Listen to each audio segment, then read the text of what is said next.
drummers, let's do this. I know you're feeling good. I'm in my favorite spot behind the drums. Hope you are too. You're gonna get there soon.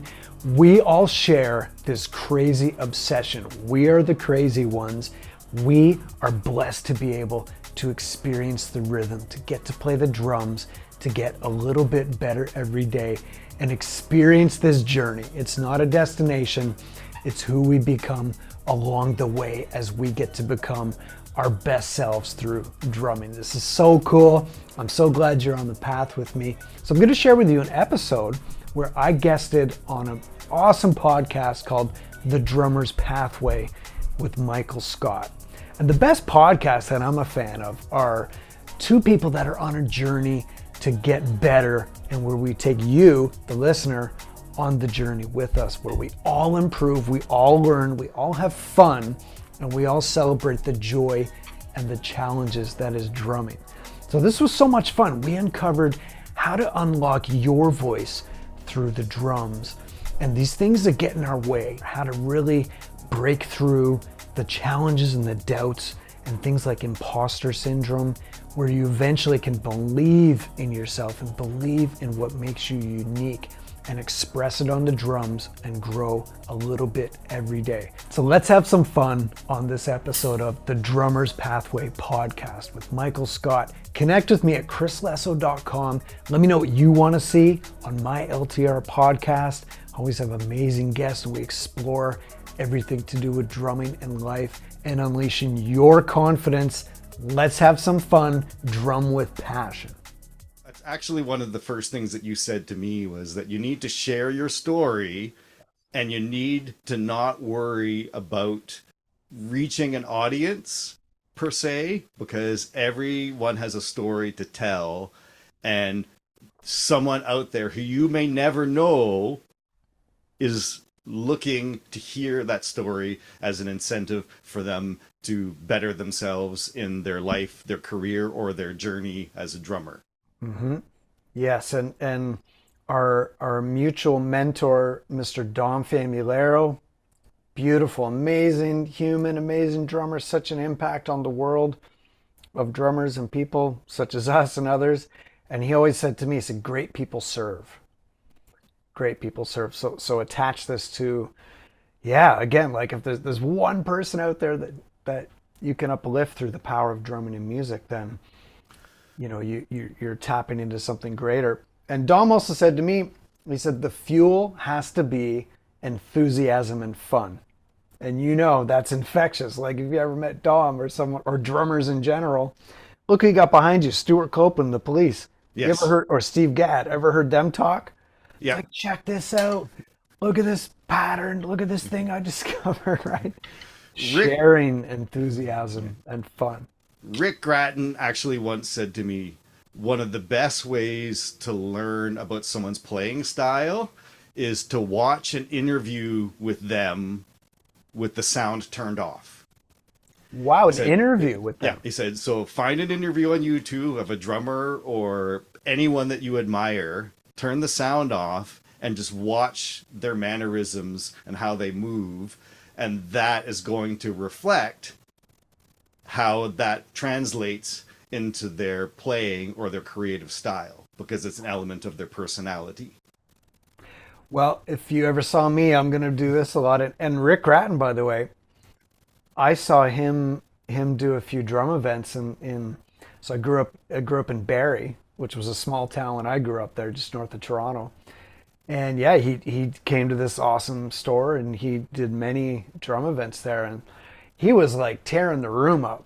So if I could mute him, which is almost impossible because Rick is loud when he plays and he's just a loud, awesome personality, right? But he was like the Tasmanian devil, just like kind of like, check this out. There you go behind the drums. And so that's really, I'd never heard that quote from Rick, but Rick embodies that.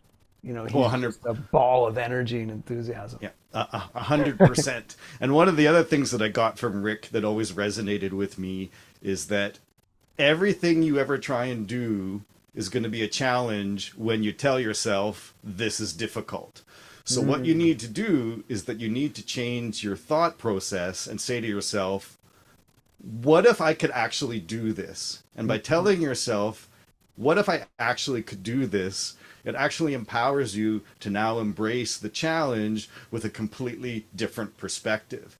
And I found, interestingly, when he told me that at one of our lessons, I then came home. I actually took one of his Rick's Licks books off my shelf, which I'd owned for about 25 years at that point, that I always put back on the shelf because I found it to be really intimidating and overwhelming. And I took it off the shelf, I placed it on my music stand, I looked at it with a fresh perspective, and then suddenly everything made sense. And things that I had worked on for years, on and off, suddenly just became part of my vocabulary, and it completely empowered me to really grasp the material and to get excited about starting that journey.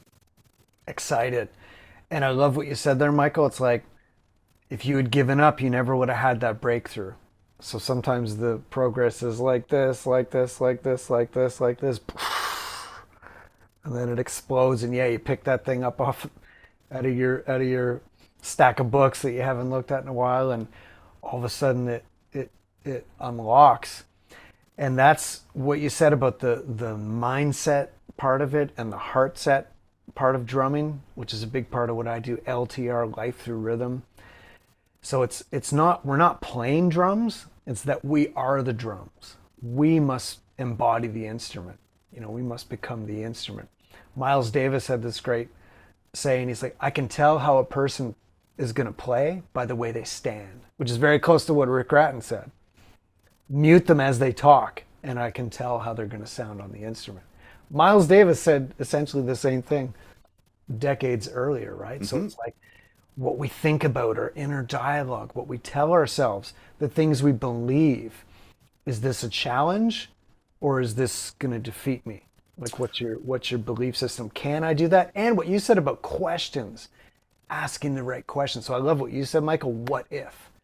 That is an amazing question to ask. Well, and one of the things that I've learned, because I've been a drummer now for probably about 40 years, and you and I both have a fairly extensive background um, in terms of education and in terms of the people that we've connected with.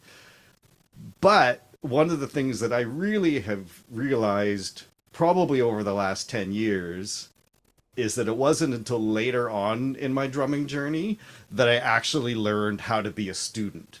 Because for so long, if we look back, we've all been in situations, whether it be a school environment or a private lesson situation, where people teach based on a curriculum, and everything they do follows the same path. But what they don't do is tell the students how to learn the curriculum. They just Mm, provide the curriculum. And I have been guilty of that in the past. When I look back at some of the early lessons that I had taught just out of school, I would get excited about some of the concepts that I learned, and I assumed that my excitement for that concept would pass over to the student. It wasn't until later on that I started to approach things and realize that every student is unique. yeah. Every student is on a unique path. Every student has different challenges, whether it be related to the things that you're teaching them or whether it be personal challenges that are getting in their way and making it difficult for them to overcome. So I had to change my process to start becoming a teacher that figured out the student, figured out what the student needs, and customize Wow. my teaching to them. I have had some online students that we would connect and we would spend an hour talking about mindset issues Hmm. because they would be encouraged about some of the material that we'd be looking at. Then they would go online and then they would spend all this time watching all of these drummers play all of these things that they found intimidating. And then they would start to doubt and question themselves and start to lose the vision of where they started and how far they came. So overcoming the mindset aspect of being a student is something that is essential in order for you to really feel passionate about the journey that you're on and to get better. I wish I learned these skills 30 years ago. If I had learned the skills that I've learned now in order to learn and develop as a musician back when I first started out, I think it would have taken me on a completely different path. So I think too many times, too much emphasis is spent on the curriculum and not enough on how to learn the curriculum. So I'd be interested on your perspective with regards to that. I think you said it great, and thank goodness you are serving the world now and doing that. Like you said, what unlocks the student, and the world needs more people like you doing that. And you really are speaking, Michael, with humility. And humility is really the key to becoming a seeker or the eternal student. And any great master that we revere thinks of themselves as the white belt mentality, as the eternal student, as the beginner mindset. Like everybody. All the great people we've talked about so far. Steve Gadd, who we mentioned, Stuart Copeland, who I'm just thinking about from those awesome pictures behind you. They think of themselves as eternal students. And Steve Smith, the amazing bald-headed inspiration where I got my look from. Mm-hmm. He's probably the big one for me that really started that decades ago. Like, wow, this guy is constantly growing, constantly learning with humility, and just being a seeker and the eternal student, constantly searching, always thinking of yourself as a beginner, and unlocking that in other people. I'm really against this, and what I do, it's something I fight against. Old school traditional lessons, which I had went through this, and it's like you mentioned it. It's a curriculum. Everybody's the same. You got to go through it. Talk about killing the fun of enthusiasm, joy, and individualism. Speaking your voice through the drums. You matter. What you have, your expression matters. What a killer for that, going through these curriculums where just everybody, cookie cutters, everybody's the same. I had this student named Kenny. Talk about, like a Keith Moon, just going crazy on the drums, loved it, obsessed with it. All of us share this crazy obsession with hitting stuff with wood, right? Michael, I can see behind you. I can see those drums there, right? You share it too. Everybody listening to this and all your listeners watching it feels that same joy. So Kenny had this. He was, maybe 10 years old, 10, 11 years old at the time, drumming every day, right? And then I moved away from my town to expand my horizons and to start my journey. So he had to find another drum teacher. And he found this well-meaning teacher, and I know he meant well, but what he had said to him was, he's like, Kenny, you got to listen to this album by Miles Davis. It's called Kinda Blue. Now, we all know Miles Davis, Kinda Blue. Jazz classic, one of the best of all time. Da-da-da-da-da. Of course, you should know about it. But he tried to force it upon this 11-year-old kid getting into drumming full of joy, because you should learn it, because drummers should, need to know this stuff. And Kenny he was not a fan. And he just, okay, Ding's gotta hate this. And he's just every week forcing it on him. And he just ended up quitting lessons, and he did some self-teaching stuff, and he still drums now, but it was just a shame that he really killed that joy of taking lessons because of trying to shove this curriculum, instead of bringing out his individualism. So I think you're bang on. When I first got out of college, I worked part-time at a couple of different music stores as a teacher. And I always had a passion for teaching, but as I had mentioned earlier,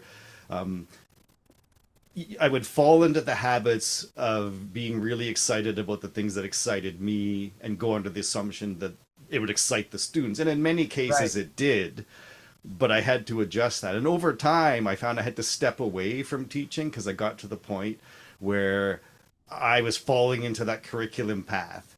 And I was getting frustrated, and I never wanted to be the teacher that taught just for the sake of making some money. I always wanted to be the teacher that would instill enthusiasm into the students. I had fast forward many years later, I had my first online lesson with Dom Familiero, who we both Mm. know exceptionally well. I was all prepared to, follow his reputation for being a master of the traditions of hand technique and things. And I remember sitting there with my practice pad and my Zoom session, and it was all set to go. And I'd never met Dom at this point, and I didn't know what to expect. And I remember being quite nervous. And we didn't play a note.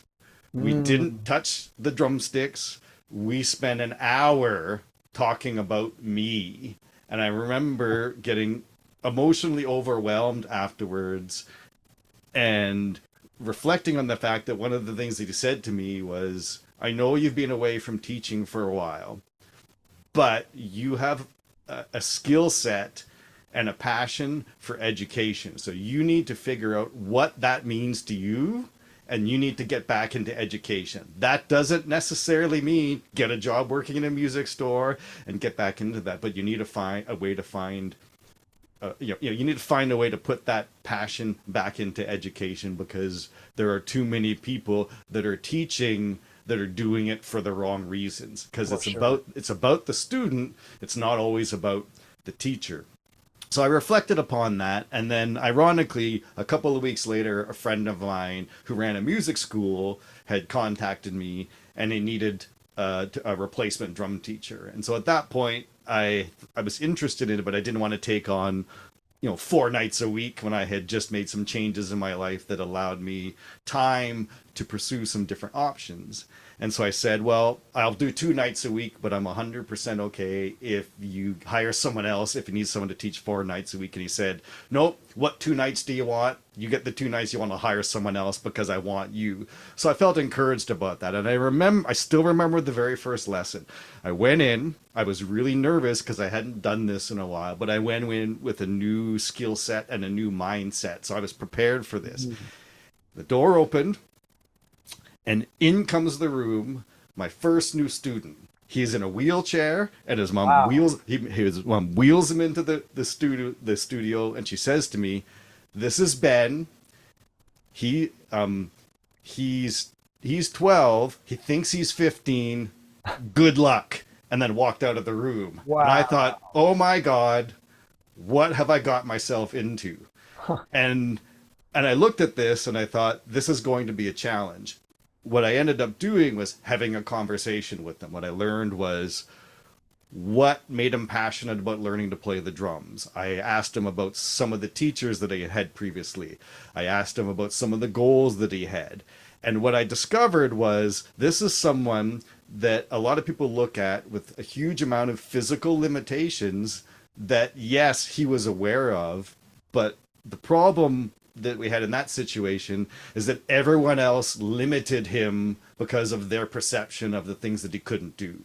Mhm. So I now made it a goal to ask him what it was that he wanted to learn and to alter the things that he wanted to do to make it work in his situation and never limit him. And he ended up becoming one of my hardest working and one of my best students. And Wow. he would go online and he would watch YouTube videos. And he would come into the lesson and he would ask me very specific questions about things that he saw online, which sometimes would challenge me because they may be things that I wasn't that familiar with, but it opened up my world. And I remember specifically one day, I'd been teaching him for about a year or so at this point. He came in and he said, I auditioned for the city all-star jazz band. And I looked at him and I said, that's amazing. So what made you want to do that? And he said, well, I know that I'm not going to get this position in the jazz band, but I figured if I actually took the steps to audition, I'm going to learn something. And Wow. that's what made me want to do this. And then I remember the following week he came in and I had asked him, did you hear anything back? He goes, well, I hadn't heard anything. So I picked up the phone and I called them and I wanted to know how I did on my audition. And I didn't get the position, which I didn't expect. but I learned from them all the things that I had done really well Mm, and all of the things that I now can work on. And that's inspiring me to work even harder. And I remember thinking, this is a student that's set up for success because he's not afraid to face his challenges. He has an enthusiasm and a love for this whole journey. And he's not setting self-limiting goals. And when I looked at that, I suddenly realized that's one of the things that we all need to do for ourselves, is not set self-limiting goals or walk away from opportunities that might be intimidating, because you will never know what you will learn, and you won't know what you are capable of accomplishing unless you actually take this. that's an amazing story. What's his name? Ben. I'm never going to forget that story about Ben. I'm going to share that with others. That's amazing. And I think if you go into it, like you said, Michael, with that attitude of like, what questions can I ask to unlock this person's journey? And you said you asked him a lot of questions about where he was at and what he was after, his journey, his story. So you're stepping into a bigger story. And often what happens, and it sounds like this is what I get from your story, is like he taught you a lot. Yeah, we learned, absolutely. right? Yeah. We learned so much from others approaching it with that attitude. And it sounds like, man, you're right. He's set up for success because it's what we say is like the obstacle is the way. The obstacle becomes the way forward. So look at he's in a wheelchair. He's like, okay, how can I use this to uncover grit and perseverance and to work hard, discipline. And then I love how he called that place and said, well, and got the feedback. And he's like, oh, I didn't actually think I was going to get it anyway, but I'm using it as an opportunity to grow into what can improve upon. That's And amazing. I'm not sure I would even have taken that step. I Yeah. Take definitely a would gut. not have done that when I was his age. It's something that I might consider now. Um, but I found that to be inspiring. And I find as a teacher, when I'm able to have those connections with my students and look at everyone as a unique Exactly. situation, that challenges me, and that allows me to kind of put that fire kind of behind them and help them achieve their goals. Also, one of the other things that I often find, and you will contest to this, um, there are too many teachers that assume that when a student is beginning, that they all want to do the same thing. You know, I'm working, I want to learn how to play the drums. I took it and I turned it into a professional career, which has taken me into a variety of different situations. But sometimes teachers assume that everyone that wants to start is going to then want to go out and play in bands, and then going to want to go in and, do some recording and follow the same path. And that's completely not the way that this works out. So it's essential as a teacher to be able to go through, find out what their story is, and help them fulfill their path. 100%. Yeah, Michael, you're right. And to me, there's an inner journey of drumming and there's also an outer journey of drumming. So this is what I go into this in Life Through Rhythm LTR. It's like it's based on this. The inner journey, we have these four steps because a lot of people jump right to the drumming, like what you said, like, oh, I just assuming they like to do this, or I just want to pick up the sticks and start hitting things. And really the inner journey starts with what I call the ethos. So it's who are you as a character? What are the things, like you said, what's in your heart that wants to come out? What's the mindset? What do you want out of this? And what are your goals? And then it's things like flow, like feeling it in your body and how to get your energy out onto the drum set. And then daily habits like our practice. And then of course mastering rhythm. But there's so much in the inner journey there of drumming. These benefits, like it helps with depression and anxiety and just us moving and to go into what's called a flow state where your brain waves actually slow down. Everybody knows the zone. that where like we're in it right now, where this Yeah. hour is going to go by in 10 minutes or 5 minutes, and you just get into this flow state, this zone, this joy. That's what we all love about drumming. You pick up the sticks, it's like, wow, where did the time go? I just had so much fun. And all these, yeah, that's the inner journey. It's like a daily meditation. And of course, the outer is like, do you want to play in a band? Do you maybe want to know what that feels like? Do you want to make this a profession? I know a great mentor and teacher I had, Jim Blackley, when he was about halfway through his life in his 50s, he decided, I don't need stages and audiences anymore. It's like I want to just experience music in a band situation where we just like communicate music to each other and we share the experience together. You don't need to book the auditorium and sell the tickets, and now we're thinking about it as a business, and the big audience there is like, well, what if we just had music as a collective experience, just with us, just the band in a room, and that's fine. You see what I mean? So you're right, there's an inner journey and an outer journey that's a story that's unique to us all.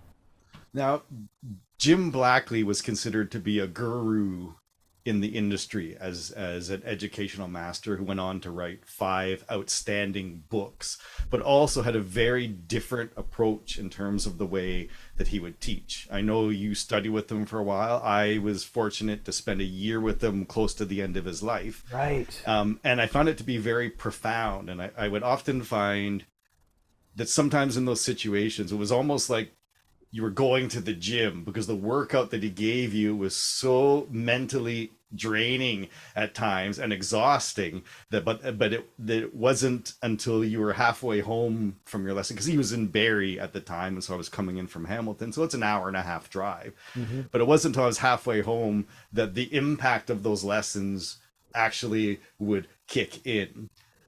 One of the things that I did say to him once when we were working through his jazz book was, I think, The Essence of Jazz Mm-hmm. was, Thick book.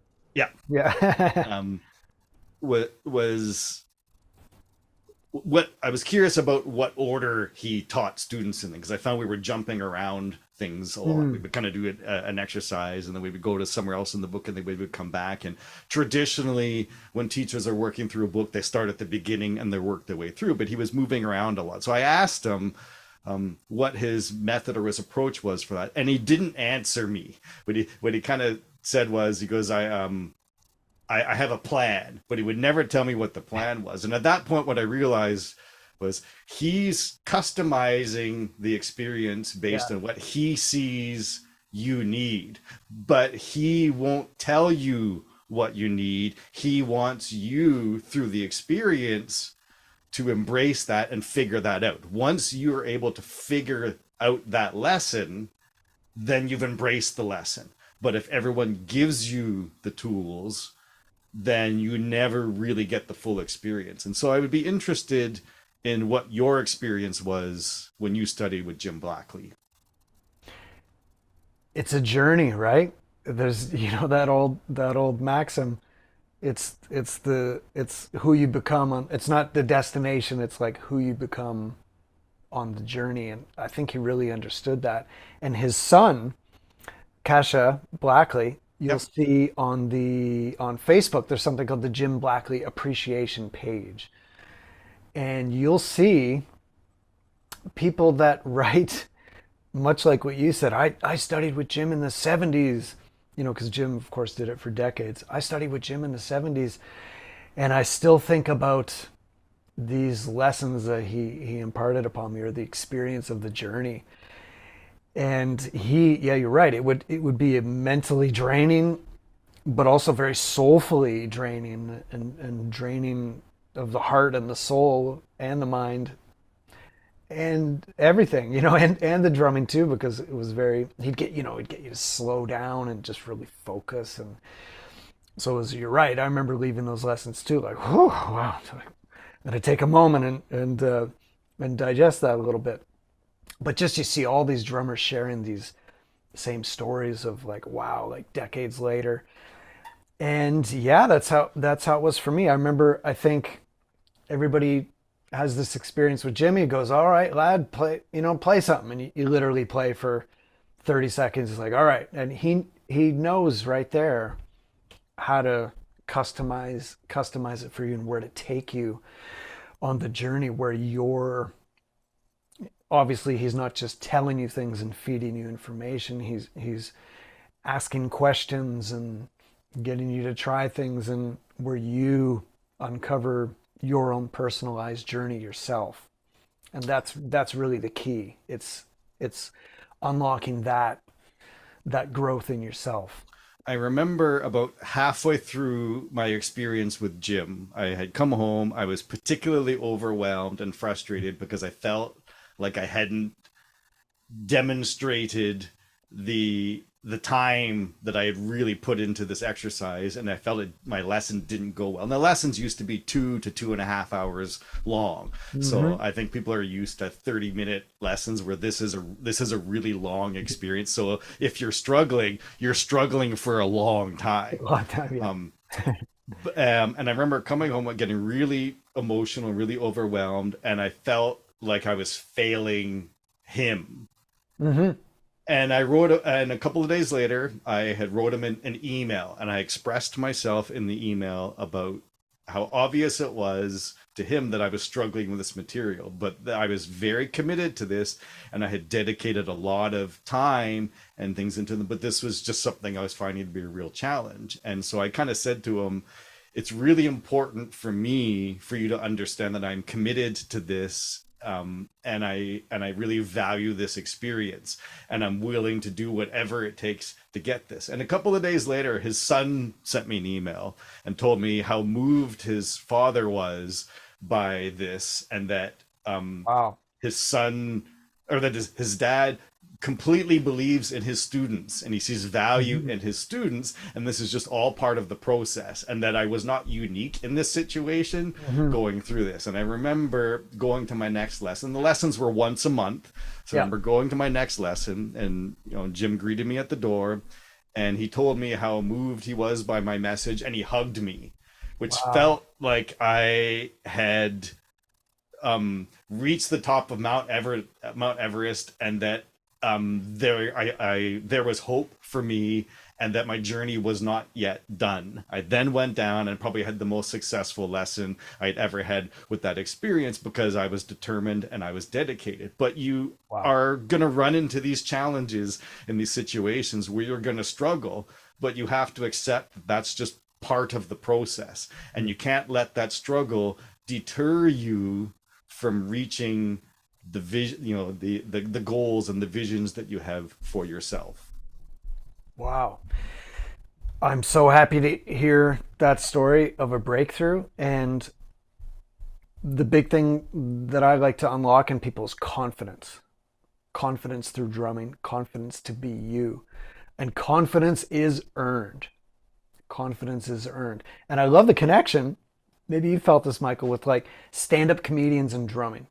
I feel a kinship with that community, even though I've obviously never even thought of attempting that, going up to a mic. Man, we get to sit behind the drums and we got our house of drums there and maybe a band. Imagine just going with a mic and an audience and boo, if a joke doesn't go over well. But I've heard comedians say, like, you have to have the courage to bomb if you're going to be great. There's no way around it. You're not going to, no one skates around that. You have to go there and just feel that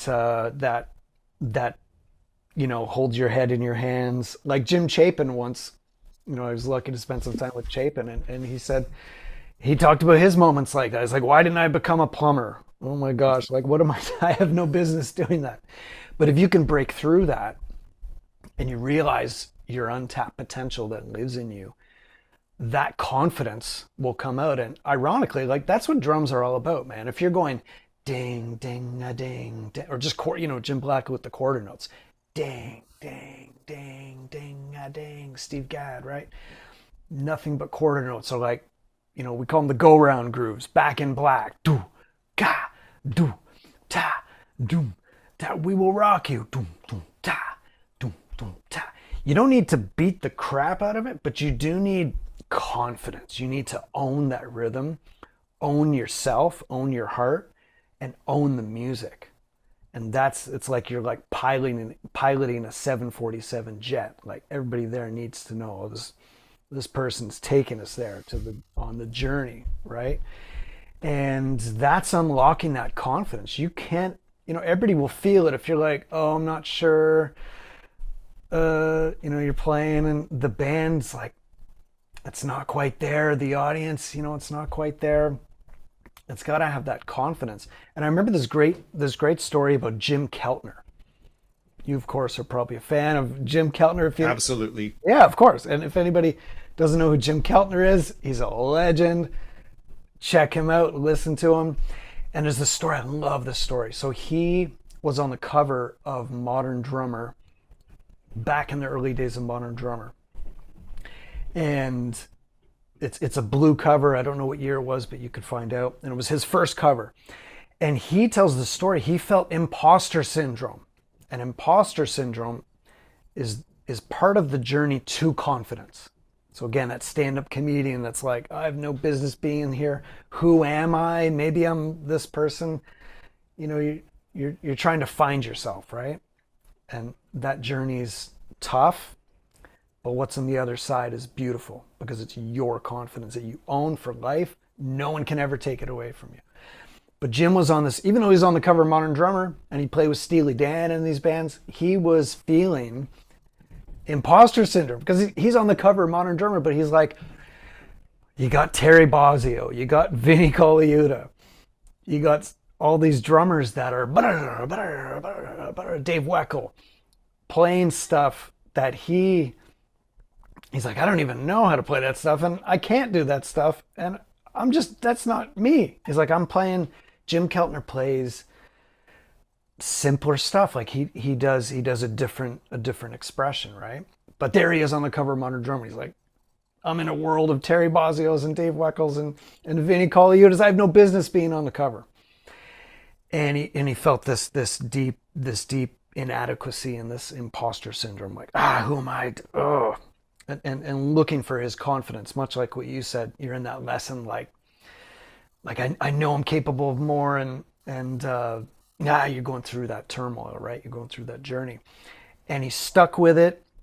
And over time, what he learned is the inner journey of drumming. He learned to believe in his fingerprint. That's what I call your voice, what you have to say. Because as you know, Michael, every fingerprint is totally unique. There are no two in the world. And this is what we talked about, traditional lessons. God forbid you try to be a second-rate version of John Bonham or Stuart Copeland, because you're not them, you're you. And no two drummers just strike the drum in the same way, right? So when you just go do, ta, doom, ta, you're gonna be you. So why not bring that out? And this is what stand-up comedians, the great ones, they learn this. It's like, you gotta be you up there. You can't be anybody else. And Jim Keltner, he got to that other side and he got on the cover of Modern Drummer again. He's still drumming to this day. And now he's very comfortable with himself. He believes in himself. And that's when you earn that confidence.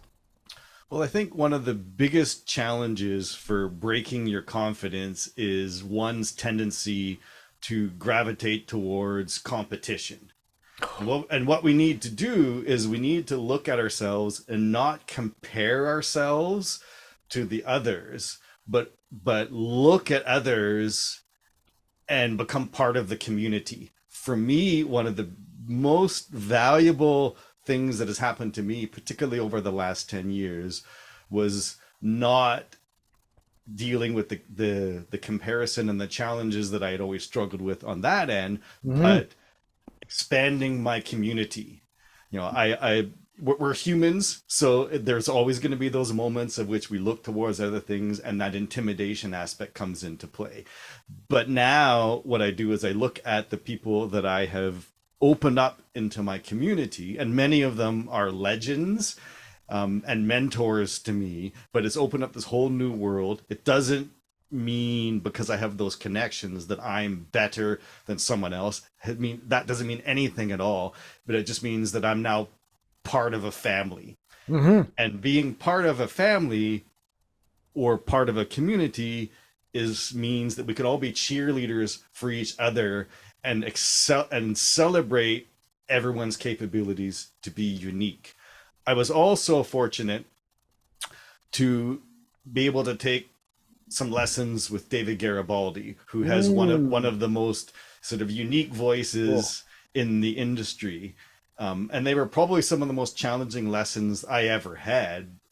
The challenge wasn't necessarily from the technical aspect, but the challenge was his whole approach is not for you to master his concepts. His whole approach is for you to embrace your concepts Right. and to believe in yourself because it's about you. Exactly. It's about and what he had said to me was, it doesn't matter if people don't like your idea.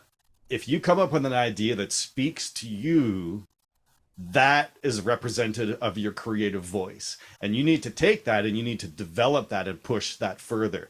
You have to look at books not as tools of things that you need to master. You need to look at books and education as a way to inspire you to come up with your own unique ideas and push those and develop that.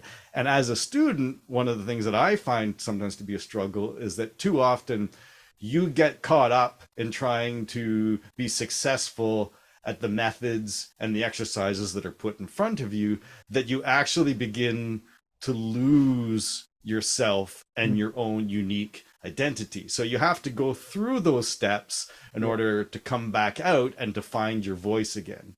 Ironically, I think I had a pretty unique voice as a drummer.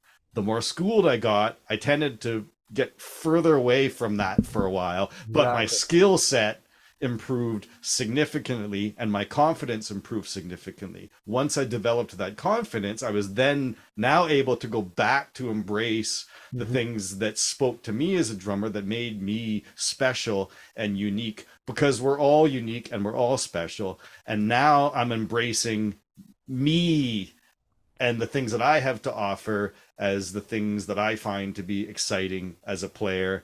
But I have the confidence now because I've taken the time to connect with some of the masters and the gurus in the industry that have given me the tools that I need, but the guidance not to just obsess over the tools, but to get back to being true to yourself. Yeah, and the ironic thing is, you can't help but be you anyway. So you have a choice. Am I gonna have the courage to step into this and magnify it? Or am I just gonna spend my life running from it and trying to wear masks of other people that never works anyway? You can't be those people anyway. And that's why in the LTR method, that's the whole point, is to uncover your voice. Everything from open-handed drumming to mindset to what you think about to believing, confidence, unlocking that. It all ties into that. And I love, you mentioned David Garibaldi. What he does with his students, he calls it the black book of you. The black book of you. And it's that saying, don't compete, create. Mm-hmm. That's a big one in what I say to people: don't compete, create. And the black book of you, yeah, as you know, he's like, get a black book and, any kind of black moleskin or something, and start filling it with your ideas, just something that that strikes that fun and enthusiasm and that's unique to you, and build upon that. And I think he gets his students start with 10 ideas Mm-hmm. that are just, write them in there. Could be a little thing on the drums, could be a groove that is your representative of your voice. And I remember the story of like Buddy Rich. Like, who would be more intimidating than hearing than like Buddy Rich, right? I remember Jim Blackley telling me, he's like, he had no weaknesses. It's very rare that it's like a comet that comes around the earth like every 700 years or something. Buddy Rich is, speed, technique, tuning, dynamics, he had the full package, right? And Buddy said it would drive him crazy when drummers came up to him and we're like, I watched you play, and now I'm gonna go home and burn my sticks, and I'm gonna quit. He's like, that's not the way forward. The way forward to unlock your voice is to see something in everybody that sparks something that can inspire you. And again, Jim Keltner was a fan of Buddy Rich. He didn't do any of that stuff though. He might have taken the spirit. One thing that I get from Buddy Rich is like the attitude, that like urgency, like I'm going to show up and give my absolute best, and I'm going to play like today is the last day of my life. Like you can take that from Buddy Rich because he freaking lived that every time he played. And if you're just playing boom, boom, smack, something really simple, you can play it with that urgency and attitude. Like this may be the last time in my life that I'm going to be blessed to do this. Let me bring that attitude and spirit into what I do. So yeah, don't compete, create. Now, as an educator yourself, what are some of the struggles and challenges do you find with new students? And how would you overcome some of those challenges to give them the confidence to kind of start their own journey? We had Chris Coleman on my podcast, the amazing Chris Coleman, and he teaches at Drummers Collective. And he said sometimes these like, some of the students will play with the band and it's like a workshop showcase situation or something. And just imagine this, you're playing on stage, your teacher Chris Coleman, the awesome Chris Coleman, you could probably see him sitting there because he's watching his, supporting his students. And he said on the podcast sometimes he'll do this to them from the audience, which I can just imagine would be super funny and would like make me laugh, right? Probably he's injecting a little bit of humor in there. But what he's kind of saying is like like put the blind, open your eyes. You've got the blinders on. Like look around and listen. And sometimes that's a big challenge and struggle. We can get wrapped up in our own inner critics, our own trying to go for too much, focusing on the wrong thing. And it's really like, how can I make this music better? And how can I listen to what's around me? And how can I be present? And how can I uplift the band? How can I uplift the music? And how can I uplift the audience? And that's what Jim Blackley said. This is a total experience. No winning, no losing. Let's make this an experience. So I think one challenge is just look around, listen, take in the moment, be present, and just, with gratitude. That's one thing. And another is like we live in the age of dramatic distraction, Michael, right? Like there's never been, a lot of my students, one of them just recently said to me, is like, go on Instagram and you see all these, you just scroll through and it's like, blah, blah, blah, blah, and just a student going, my gosh, like, I'll never do any of this stuff. And even me, I feel that too. It's like you look at that stuff. Here's an 11-year-old playing something that I don't even know. They're playing circles around me. And there's that imposter syndrome can set in, and you always have to go to don't compete, create, and really delete the noise to know what to focus on. Jim Blackley was really big on that. Like, look, delete the overwhelm and confusion and trying to do it all.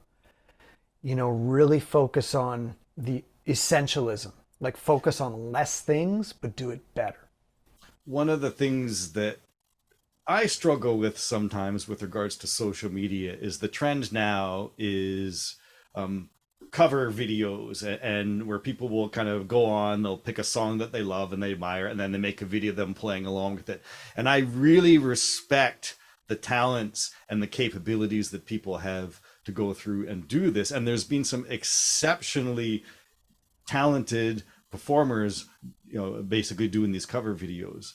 The issue that I have is I want to see who they are as an artist. Right, exactly. And so the problem with the cover videos is that if I want to watch someone wail away and play something for this like classic song that I love, I'm not going to watch their video. I'm going to go to the original artist and watch their video because they're the ones that created that in the first place and that's their Mhm. voice. I'm not taking away or diminishing the skill set and the talent that it takes in order to recreate these.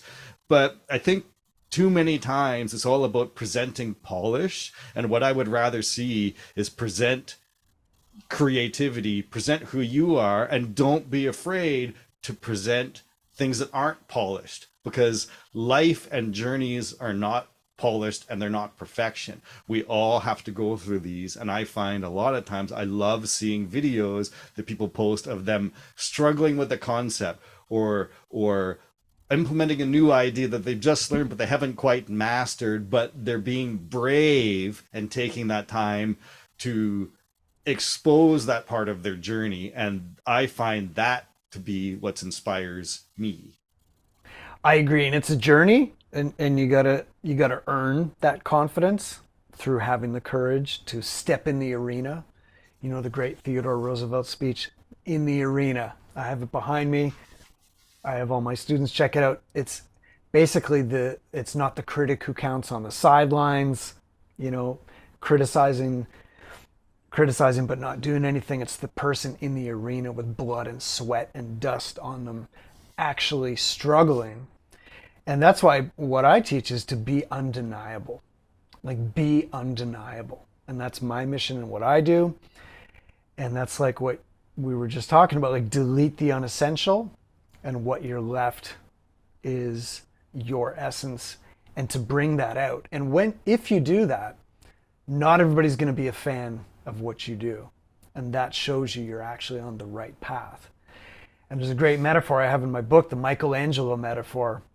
And he just said when the great artist Michelangelo, he would look at this block of marble that he was gonna start sculpting, and he said, the statue is already inside the marble.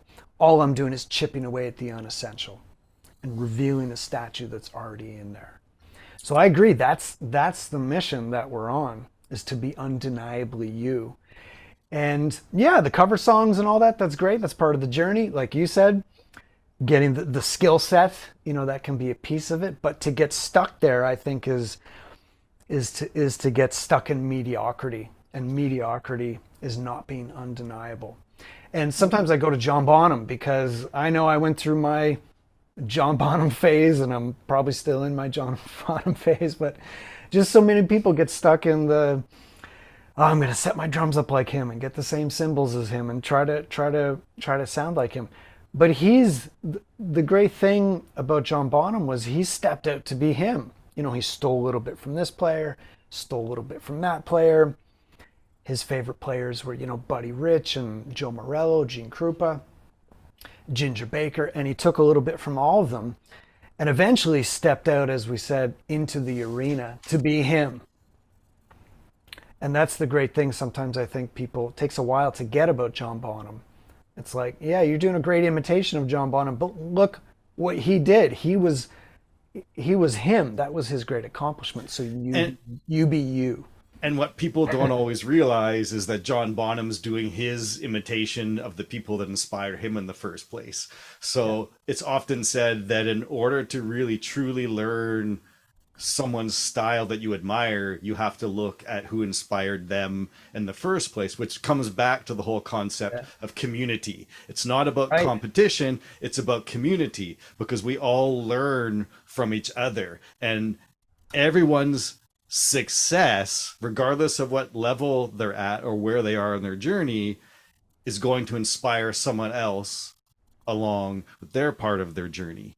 So as we come close to winding up here, you talked a little bit about your book. I know you're working on a book that kind of collects your whole concept of the LTR, or the life through the method. I was wondering if you could talk a little bit about what you've put into that book and what we can expect from that.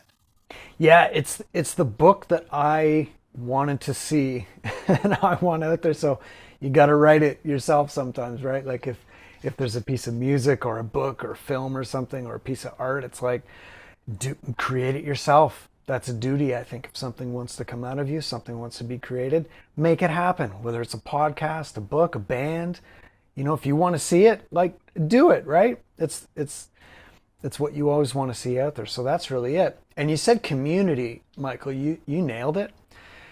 It's like sometimes if you ask people, like, name one successful, great person that has succeeded all on their own.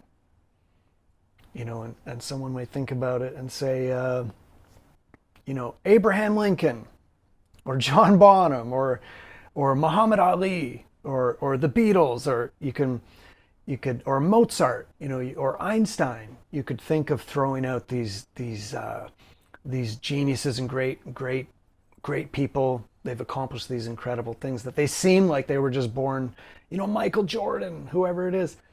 It seems like they were just cut from a different cloth and born with like magical DNA. And you're right. If you study their stories, you're like, wow, it's who they surrounded themselves with. It's community. So one great idea in the book is isolation is the enemy of excellence. So it's community. Everything is community. It's who you surround yourself with, your mentors, your friends, and nothing is better than the drum community. You've seen drummers when they get together. Wow, it's magical and friendly, and everybody wants to help each other and uplift each other. And we're like little kids, very childlike. There's that enthusiasm and fun. And the real thing with the LTR drumming method is to speak your voice, to live with confidence, and to just to be in tune with your mighty why, like why you do this, what you're serving. And so we start with that. We build your ethos, and then we go into flow. So flow is getting in the zone. It's how your body moves, right? So it's not that you're playing drums, you become the drums. Your body is the instrument. As you always say, it's how you move is how you groove. How you move is how you groove. Yeah, that could be the title of the book in a way. And a big hero of mine is Bruce Lee. And he really taught this, right? He took a little bit from boxing, a little bit from golf, a little bit from ancient philosophy, and mashed it all up into his expression called Jeet Kune Do, which was all about expressing your art and yourself through motion. And the drums just catches the motions that you do, right? And creates your voice. And we should be drumming, Michael, past 100. You should be getting better as you get older so you can drum for a century and beyond. And that's in how you move tension free, right? And then we get into practicing, the art of learning, daily habits. How do you create those daily habits where every day you get 1% better? And as you said, tapping into a community that uplifts you and where you get a little better every day. So the basic theme of the book is speak your voice through the drums and live and play with undeniable confidence in who you are and what you have to say. Which I think is an incredible philosophy and something I totally believe in as well. Now, for people that are interested in learning more about you or would like to connect with you, maybe take some lessons, connect, become part of your community, because there's a lot of things that you implement. You have webinars, you bring in guests from all sort of facets of this amazing career, and you've done so much for our community. What's the best way for people to connect with you? ChrisLesso.com is the hub, Michael, right? ChrisLesso.com. And from there, I've got some free courses. You can get to transform through drumming. You can get the podcast and get on the email list. All kinds of cool stuff. And it's really developing, like who you are so you can express that on the drums. We just had on, not too long ago, a Navy SEAL to do a workshop for my students. Like, you might say, what does a Navy SEAL have to do with drums? And he even said, he's like, man, when I got this email, wow, I've never had a drummer want me to do a workshop for his students. But it was, the theme, Michael, was like overcoming fear and living with courage, and how to overcome things like anxiety and depression. Does that sound like it resonates with drummers? Oh my gosh, yeah, right? Like look at that Police poster behind you. When they did their first tour in America, they were playing to like 2 or 3 people a night. No one in the audience. Maybe some drunk guy going, "You suck." How do you? And they're doing original songs. Or someone's like, "Play Freebird" or something. And they're like, "No, like we have our own songs." How do you overcome that fear and disappointment, and how do you persevere through that? These are mindset things that like a Navy SEAL can teach us. And then when you pick up the sticks and you get behind that kit and you're going through your own journey, you have that fuel to get there, because there's so much out there. And I teach this too, right? The stick control and the technique, and there's so much great stuff out there. But if someone feels defeated and they quit before their time, before uncovering their potential, then that is a tragedy, and that's what we fight against. So yeah. Well, and I find as a teacher, you have to learn how to read a student, because not every student is going to communicate to you the things that they're struggling with. So Mm-hmm. you need to kind of read their body language and see if you can find a way, without prying into their life, what are the things that are holding them back, and work with them to overcome that. I had a student once, and she came in to a lesson. She was 15, Mm-hmm. very very talented. She'd always come in with the 15-year-old girl attitude, and she came in one day, and I said, "So I had how that attitude. Yeah. so how was school today?" She goes, "It sucked." I know. Okay, well, what's the problem? My music teacher is awful. Well, why is your music teacher awful? Well, because I had to do a playing test, and she gave me 7 out of 10, and I deserve a 10 out of 10. I said, "Okay, do you have your book with you?" Yes. And so she's put it on the thing, and he's huffing and hawing about it. And I said, "Okay, play me the exercise." And so she played it, and she goes, "See, I should have got 10 out of 10." And I said, "That was a solid 7 out of 10." Then she got annoyed, and she said to me, "What do you mean? Now you're just being like my teacher." And I said, "No, it wasn't perfect, but you are capable of playing it perfectly. Mm. Do it again." So then she calmed down, and she played it again. And I said, and she's like, "See, that was better." I said, "Yes, that's a solid 8 out of 10. Are you happy with that? Or do you want to prove to people the level of which you are capable of?" And at that point, she kind of rolled her eyes, but started to laugh. And then she played it again, and played it beautifully. And so I said to her, "Your challenge is not a technical challenge. Your challenge is that you're too quick to not accept the fact that you are not willing to put in the time to show the things that you're capable of. Because you can do it.